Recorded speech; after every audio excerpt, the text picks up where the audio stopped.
Hello guys வணக்கம். இது ஒரு old bullet 1986 model. Pre unit construction சொல்லுவாங்க. இது மெயினாக வந்து பாயிண்டிங் டைப் இக்னிஷன். ஸோ இந்த வண்டியில் என்ன விஷயம்னு பார்த்தீங்கன்னா, வண்டி சார்ஜ் ஆகலை. யூஸ்வலாக இந்த ஓல்டு மாடல் புல்லட்டில் ஒரு அம்மீட்டர் வரும். நீங்கள் எலக்ட்ரிக்கல் லோடு இருந்துச்சுன்னா இது வந்து மைனஸ்லையும், வண்டி ஆல்டர்னேட்டர் மூலியமாக சார்ஜ் ஆனிச்சுன்னா ப்ளஸ்லையும் வரும். நைட் டைமில் உங்களுக்கு எலக்ட்ரிக்கல் லோட் இருக்கிறப்ப மைனஸில் போகும், but it's trying to come positive side. நீங்கள் வண்டி வேகமாக ஓட்டுறதை பொறுத்து அது இந்த பக்கம் வர ட்ரை பண்ணும்.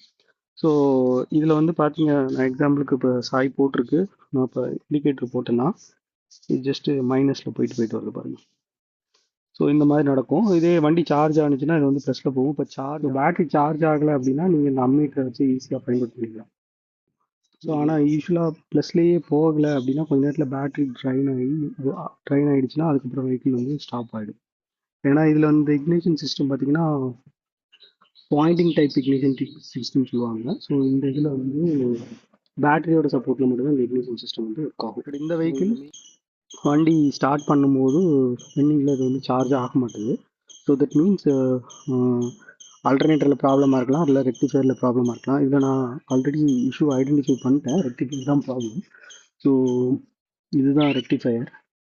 ஓல்டு புல்லட்டில் யூஸ்வலாக அந்த டயோட பிளேட் வச்ச மாதிரி ஒரு 4 டயோடு வச்ச மாதிரி ஒன்று வரும்.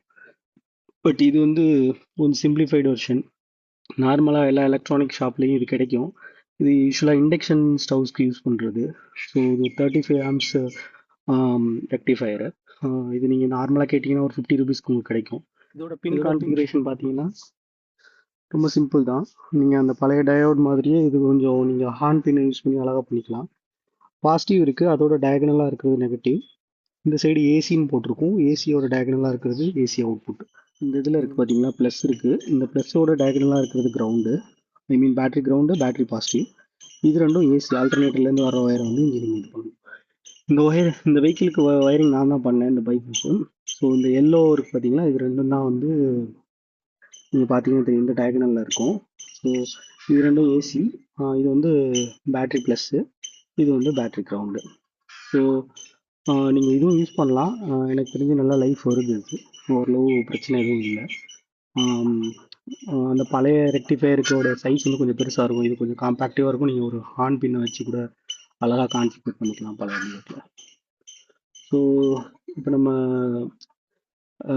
சார்ஜ் ஆகாமல் இருக்கிறதையும் சார்ஜ் ஆகிறதையும் பார்க்கலாம். அதில் சார்ஜ் ஆகாதது எப்படி பார்க்கலாம்.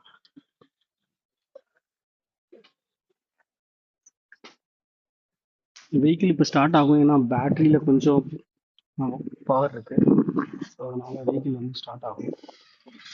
இதில் பார்த்தீங்கன்னா நான் இப்போ ஆக்சிலரேட்டர் கொடுக்குறேன், பட் ஆனால் ஆம்ப் மீட்டர் வந்து ஃபுல்லாக இதாகவே இல்லை. பட் நான் இண்டிகேட்டர் மட்டும் இப்போ ஆன் பண்ணுறேன். இண்டிகேட்டர் ஆன் பண்ணும்போது பார்த்தீங்கன்னா அது மைனஸில் போயிட்டு வருது. ஆனால் ஃபுல்லாக சார்ஜ் ப்ளஸில் போகவே இல்லை. ஸோ மெயின் ரெக்டிஃபையர் ப்ராப்ளம்னால இதில் வந்து சார்ஜ் ஆகலை. இதை நம்ம மாற்றிட்டு இப்போ எப்படி ஒர்க் ஆகுதுங்கிறத பார்த்துக்கலாம். நியூ ரெக்டிஃபையர் போட்டாச்சு, இப்போ எப்படி சார்ஜ் ஆகுதுன்னு பார்க்கலாம்.